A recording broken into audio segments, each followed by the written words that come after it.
Daremos inicio a la siguiente clase, Dios esperanza de su pueblo. En esta clase vamos a estudiar la historia de Israel. He tratado de resumir esta maravillosa historia. Comenzamos con una primera pregunta: ¿cómo interviene Dios en la historia de Israel? Esta historia comienza con un personaje muy importante que es Abraham. Recordemos que Abraham es el primer patriarca que tiene fe en Dios único. Dice que era una persona que escuchaba la palabra de Dios, confiaba en Él y hacía su voluntad. Y por esa gracia que tenía Abraham, Dios se fijó en él. Y Dios se manifiesta con Abraham allá en Mesopotamia, donde hace una alianza, un pacto con él. Entonces viene Abraham y su esposa Sara, partieron con sus rebaños y sus criados. Y ahí comienza una fantástica historia del pueblo de Israel y de la salvación de los hombres. Entonces podemos observar que Abraham era un hombre lleno de fe, por eso se llama el padre de la fe. Tenemos aquí en Génesis 15, donde Dios hace una alianza con Abraham. Le promete que tendrá una descendencia tan numerosa como las estrellas del cielo y que poseerá una tierra fértil que emana leche y miel. Esa es la promesa que hace Dios con Abraham. Una descendencia numerosa y una tierra. La tierra va a ser la tierra prometida, Canaán. Sabemos que Abraham y Sara eran unas personas avanzadas en edad y además Sara era estéril. Para cualquier persona en esas condiciones no resultaba fácil poder creer en la promesa de tener una numerosa descendencia. Pero dice que Abraham confiaba en esta promesa en Génesis 15. Una descendencia numerosa y una tierra fértil. Entonces, Abraham, confiando en Dios y sin miedo, abandona el país de sus antepasados para ir a la tierra que Dios le había prometido a él y a su descendencia. Una vez ahí no es fácil porque no tiene hijos, pero mantiene la esperanza de esa alianza que Dios había hecho. ¿Verdad? Porque Dios le había prometido una descendencia numerosa como las estrellas. Aunque él y Sara son ancianos, pero para Dios no hay nada imposible. Y Dios cumple la promesa a Abraham. Y nace Isaac. Abraham y Sara tienen el hijo tan esperado. Le llaman Isaac, que significa Dios ha sonreído. ¿Verdad? Dios ha sonreído. Pero dice que Dios quiere probar la fe de Abraham y le pide nuevamente a su hijo que lo haga en sacrificio. Entonces Abraham se siente un poco triste, ¿verdad? Pero dice que confía plenamente en las palabras de Dios. Y ya cuando iba a sacrificar a su hijo, dice que el ángel del Señor es enviado y le dice: detente, Dios se ha fijado en tu fe. Entonces podemos observar la fe de Abraham, ¿verdad? Entonces Dios reconoce la fe de Abraham y de Isaac. El Dios de Abraham es también el Dios de Isaac y de su esposa Rebeca. Tienen dos hijos gemelos que es Esaú y Jacob. Y aquí comienza otra maravillosa historia. Esaú y Jacob eran hermanos gemelos, ¿verdad? Pero Esaú había nacido primero. Entonces a él le correspondía la bendición del primogénito. Entonces dice que Esaú es el sucesor de Isaac, pues nació primero, pero vende por un planto de lentejas ese derecho a su hermano Jacob. Un día que estaba tan hambriento que no le importó y dice: pues dame un plato de lentejas, pero de repente Jacob le dice: entonces véndeme tu bendición. Y como Isaac tenía tanta hambre, le dice, ay, tómala, ¿verdad? Jacob engaña a su padre, que ya es muy anciano y se ha quedado ciego. Este le da la bendición creyendo que era Esaú, el primogénito. Al darse cuenta del engaño, Esaú persigue a Jacob para reclamar su derecho y reconocer su afán. Y por eso Jacob debe huir. Pasado un tiempo, Jacob reconoce ante Dios que había actuado mal ante su padre y ante su hermano. Y decide pedir perdón. Primero dice que se reconcilia con Dios porque le falló a Dios. Y luego se va a reconciliar con su hermano. Entonces, al ver Dios el arrepentimiento de Jacob, le coloca un nuevo nombre y le pone Israel. Ya no se llamará Jacob, sino Israel. A partir de entonces, el Dios de Abraham, de Isaac y de Jacob es el Dios del pueblo de Israel. Vamos a ver acá algo muy interesante. Recordemos que Jacob había engañado a su padre y también engañó a su hermano. Dice aquí, Dios perdona el pecado. Dios siempre nos va a perdonar. Pero no se puede evitar las consecuencias. Porque Jacob engaña a su padre. Después Jacob va a ser engañado por sus propios hijos. Y dice de la siguiente manera. El pecado de Jacob y la serie de sucesos que había acarreado no dejaron de ejercer su influencia para el mal. Y ella produjo amargura y frutos en el mal carácter y la vida de sus hijos. Hasta las esposas sentían celo, ¿verdad? Porque recordemos que Jacob no se casó solamente con una esposa, ¿verdad? Se casa con Lía, se casa con Raquel y de ahí se casa con otras 2 mujeres más y tiene 12 hijos. Entonces también, vean, las madres de los diferentes hijos de Jacob pues sentían celo, ¿verdad? Pero Jacob amaba tanto, dice, a Raquel. Y con Raquel tuvo 2 hijos, José y Benjamín, ¿verdad? Vamos a ver acá en la siguiente diapositiva los hijos de Jacob.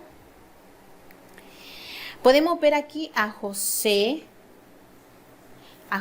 y a Benjamín, que son los hijos de Raquel, los 2 hijos de la mujer que Jacob tanto amaba.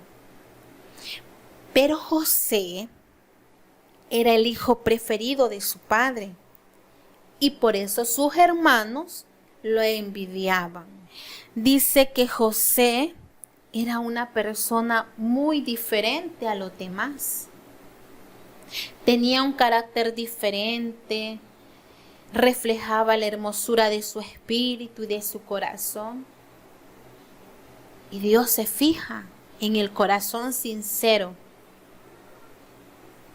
José es una persona que observa atentamente la realidad que lo rodeaba, que reflexionaba sobre lo que sucede y que actuaba responsablemente siguiendo la voluntad de Dios. La Biblia expresa esta forma de ser de José mediante una imagen que dice, sabe interpretar los sueños. De hecho, el mismo José reconoce que se trataba de un don de Dios. Dios le había dado un don hermoso, que era interpretar los sueños. Su forma de ser lo convirtió en el preferido del Padre, lo que provocó la envidia de sus hermanos.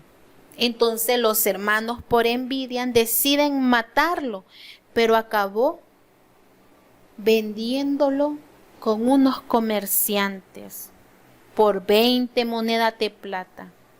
Los hijos de José le dicen al padre que José había muerto. Me imagino que para Jacob fue muy duro, perder a José. Pero Dios tenía un plan maravilloso para José.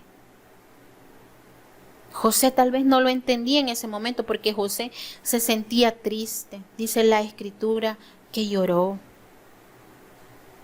porque sus hermanos lo vendieron. Mire cómo es la consecuencia del pecado de Jacob. Jacob engaña a su padre y luego sus hijos lo engañan a él.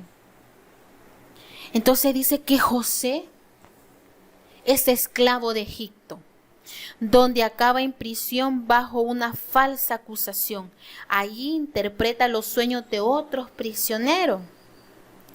El faraón, perturbado por unos sueños, manda llamar a José el israelita para que le explique el sentido de su sueño. La explicación de José de que a 7 años de abundancia le seguían 7 años de escasez. Satisfactoriamente el faraón lo nombró ministro con el cargo de gestionar los recursos en Egipto, para evitar que durante los años de escasez la gente pasara hambre. Entonces el faraón confía en José. Después es la mano derecha del faraón. Y José tiene éxito. ¿Por qué tiene éxito? Porque uno creía en Dios y Dios le ayudaba. Y Dios tenía un plan para él. Al haber muchos problemas en aquella región, vino el tiempo de la escasez. Entonces Jacob envía a sus hijos a Egipto a comprar grano. Jacob envía solo a sus 10 hijos mayores y no permite que Benjamín lo acompañe, pues desde la pérdida de José no se separaba del pequeño. José reconoce a sus hermanos. Tras obligarlos a traerle a Benjamín y amenazarlo con hacerlo prisionero, esto les confiesa toda la verdad y se muestra realmente arrepentidos. José los perdona y la familia se instala en Egipto y vive bajo la protección de José y del faraón, sobre todo del faraón. Mire cómo Dios lleva las cosas. José vendido, el faraón le da la libertad, lo pone en un cargo muy alto, de repente llegan los hermanos, ¿verdad? José tenía, me imagino que resentimiento, enojo, pero los perdonó y luego lo dejó que el pueblo entrara bajo la protección del faraón. Ahí podemos ver cuando Dios está en nuestro corazón, sabemos perdonar. Y es así que podemos observar que Dios se manifiesta grandemente. De ahí vamos a ver otro personaje en el Éxodo, que es Moisés. Los descendientes de los hijos de Jacob, o sea, Israel, viven en Egipto. Ahí crecen y se multiplican hasta que el faraón ve en ellos un peligro. Temen que si llegan a ser más numerosos, terminen dominando a los egipcios. Los tratan como esclavos y ordena que las familias israelitas solo puedan tener un hijo varón. El pueblo de Israel se siente oprimido y ansía recobrar su libertad. Una familia israelita con 2 hijos, Aarón y Miriam, tienen otro hijo varón, pero lo salvan de ser sacrificado. La madre deja al niño en el río y la hija del faraón lo recoge y decide cuidarlo. Se llama Moisés, que significa salvado de las aguas, y será el elegido para liberar al pueblo de Israel. Yo creo que todos vimos la película Los 10 Mandamientos, porque esa fue la primera actividad. Y podemos ver esa escena, ¿verdad?, donde la hija del faraón toma al hijo y lo toma como su hijo, porque ella no podía tener hijo, y lo cría. Entonces Moisés siempre pensó que era un egipcio. Él venía de la descendencia de Israel. Entonces dio pe el sufrimiento de su pueblo, que era esclavo, elige a Moisés para liberar de la esclavitud y guiarlos por el desierto. Dios establece por medio de Moisés una alianza. Dios se compromete a ser su pueblo y vivir según la ley del decálogo. Entonces Moisés crece en el palacio del faraón, donde recibe la educación propia de un príncipe, hasta que toma conciencia de que su pueblo está siendo oprimido y maltratado. Después de matar a un egipcio, tiene que huir y refugiarse en el país de Madián. Una vez allí, un día mientras cuidaba del rebaño, ve una zarza que arde sin consumirse. Y Dios se manifiesta ante Moisés y le ordena que vuelva a Egipto para liberar a su pueblo. Moisés y su hermano Aarón se presentan ante el faraón y le piden que libere a los israelitas. Pero éste se niega y todavía endurece más las condiciones de vida de los israelitas. Entonces Moisés, junto con su hermano y los ancianos de Israel, reorganizan las 12 tribus para preparar el retorno a la tierra prometida que Dios había prometido a Abraham. El país de Egipto sufre muchos males que son conocidos como las 10 plagas, ¿verdad? Esa fue una actividad que dejamos, las 10 plagas, para que el faraón fuera más consciente y para que dejara en libertad, ¿verdad?, a ese pueblo oprimido.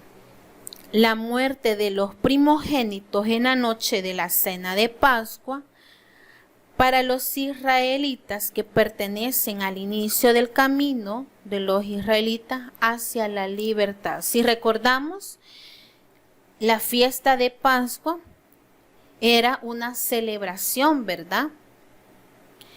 ¿Y cómo era esta celebración? Dice que marcaron sus puertas con la sangre de un cordero por la noche. La desgracia cayó sobre los egipcios. El faraón dejó salir a Egipto hacia su libertad. Si recordamos la Pascua, ¿verdad?, vimos las 10 plagas, ¿verdad? Y la última fue la sombra de la muerte, ¿verdad?, que iba a pasar por todo el pueblo. Y dice Dios, pues marquen las puertas con sangre, con el cordero. Y cuando pasara la sombra y se miraba esa señal, iba a pasar de largo.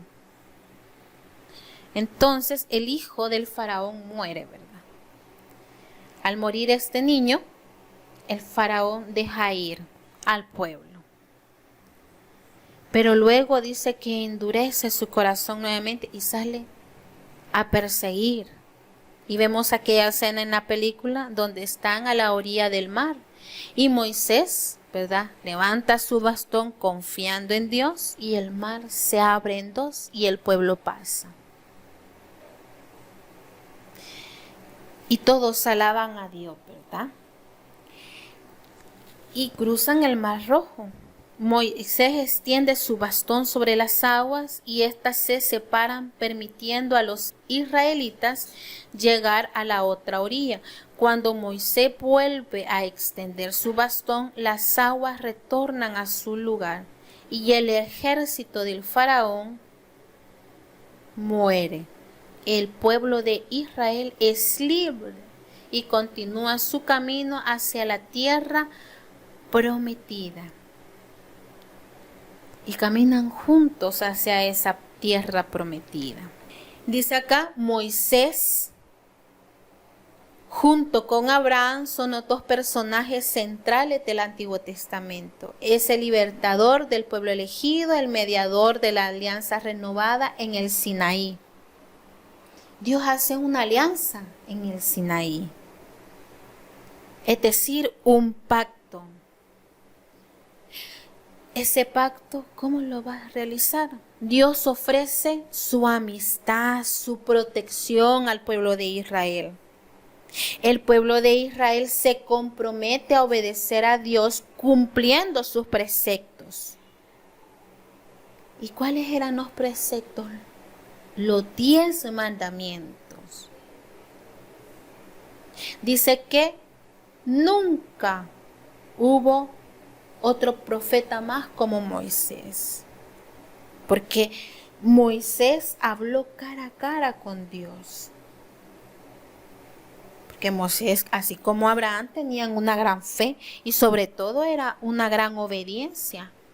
Aquí tenemos a Moisés, ¿verdad? Tenemos los 10 mandamientos, los cuales hemos estudiado. Hasta el día de ahora están vigentes en nuestra iglesia y Dios quiere que los cumplamos. Con esto termino esta primera clase y que Dios me lo bendiga grandemente.